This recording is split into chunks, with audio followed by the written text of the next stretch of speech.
and somebody says, well, I'll give you a job for $10 an hour. Who's going to go for that? Huh? Only a poor person. But if you have $1 million in the bank, what do you need with a $10 an hour job? A waste of time. So similarly to someone who's self-realized, trying to achieve material benefits is just a waste of time. Why should I waste my time doing that when I can be relishing pastimes with Krishna in the spiritual world through my spiritual senses? So he feels, I have nothing more to gain from this material world. My role or my work here now is simply to give, to share what I have achieved or what I have gained. And in the hope that people will appreciate this wonderful science of devotional service, the acharyas, or the spiritual teachers, the master teachers of the lineage of the esoteric teaching, give this teaching for free to anyone and everyone, because it's actually our birthright. Just like Prabhupada tells the story, there's the son of a rich man loitering in the street. Maybe he's drunk or he's stoned or something, and he's forgotten how to go home. He's forgotten that his father is rich. He can just go home and everything will be all right. Instead, he's like hanging out in the street, and he's hungry and dirty and tired.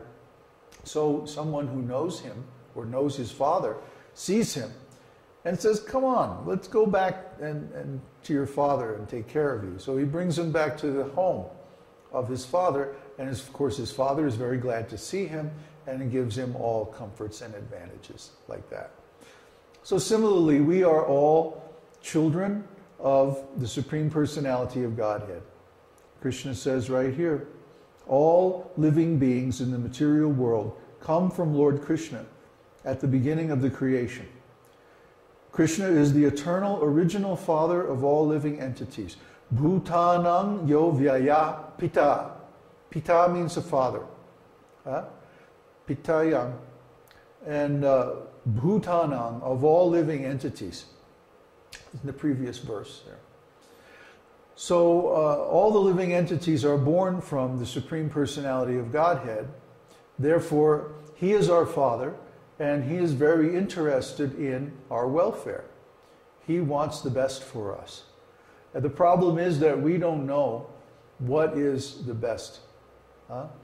We are covered by ignorance, and we're thinking, oh, if I get a new car, oh, if I get a bigger house, if I have more children or a better wife or something, we're trying to gain happiness from this material world, but this kind of happiness is not really the kind of happiness that we want.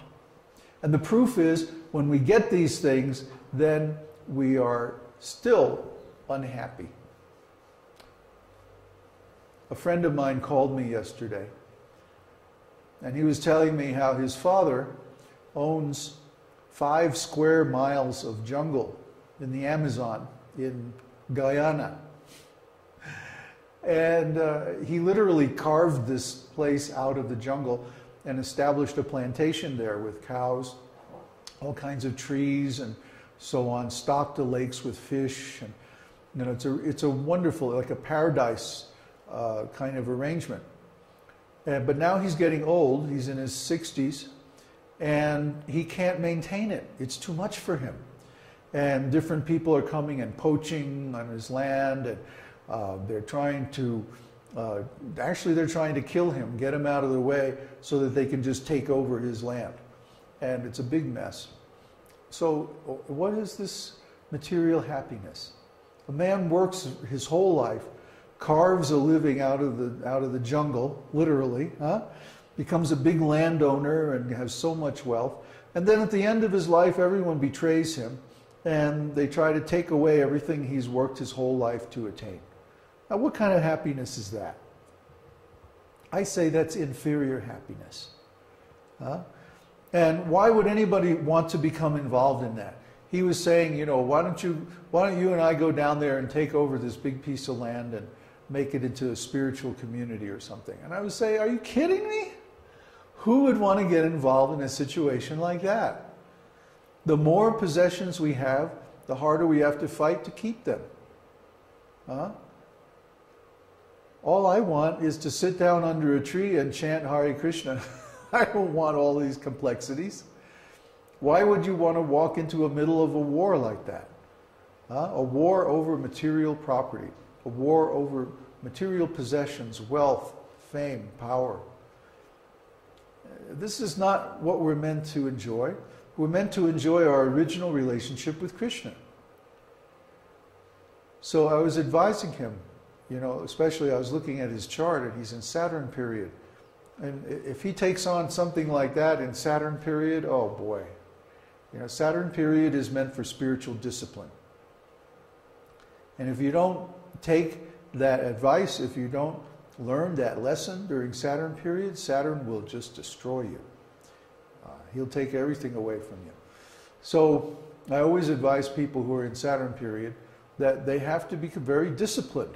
They have to do sadhana. Forget about material pleasures and material gain. It's not going to happen. Or if you get it, then it'll be taken away from you. That's Saturn.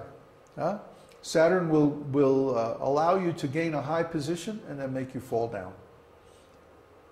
That's Saturn. So these things are there in the material world to teach us. Saturn is a kind of guru. Jupiter is one kind of guru. Venus is another kind of guru. Saturn is a third kind of guru. Actually, all the planets are gurus. They are different aspects of the Supreme Lord.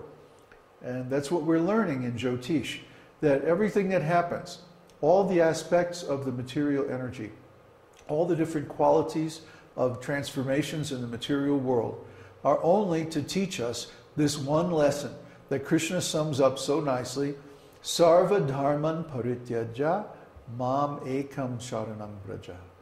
Give up all different varieties of religion and just surrender unto me. And then the result is there. He will take away all of our sinful reactions. That means he also takes away all of our bad karma and good karma.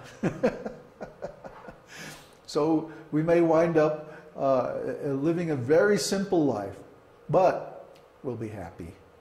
And that's the real point. What's the use of an extended life in this material world and we have to struggle so hard and we're not happy? There's a verse in Srimad Bhagavatam, better to live one moment in full consciousness than a long life in this material world where all we're conscious of is illusion. Illusion means change. Illusion means temporary things. Material things are all temporary. That's the definition of material things. They're temporary. They change. If you don't like the weather, just wait, it'll change. If you don't like the economy, just be patient, it'll change. The stocks go up, the stocks go down. If you don't like the politics, just wait a few years, it'll change. That's the material world. The seasons go round and round, the yugas go round and round, everything goes round and round the clock. And if you wait long enough, any condition that you want will certainly occur. But the point is, those things that change, those things that are impermanent, are not real. For example, take this body. This body that I have right now was born about 60 years ago. Before that, it didn't exist. For all the millions and billions of years of history of the universe, this body did not exist. And in a few more years, 20 years, 30 years, whatever, this body won't exist anymore. And then for the next millions and billions of years of cosmic history, this body will not exist. So for all the time of the existence of the universe, this body does not exist, except for one little slice of 70 or 80 years.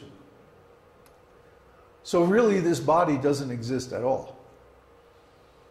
That which is impermanent does not really exist. Only that which is eternal has actual existence. The soul is eternal, never born and never dies, never created, never destroyed, nor does it change. The soul is always conscious, full of energy, full of life. consciousness, personality, individuality, all of these qualities come from the soul. Because the soul is an emanation from God. It's of the same quality as God. Eternal. Eternal means unchanging, never destroyed. So that which is eternal really exists. Of course, those things are all spiritual. So for someone who is conditioned by material consciousness, it seems like the spiritual existence is a dream, and only this material world is real. But to someone who's in spiritual consciousness, it's the other way around. Only the spiritual world is real, and this material world seems like a dream. It seems like yesterday I was a teenager playing in a band and working my way through college and traveling,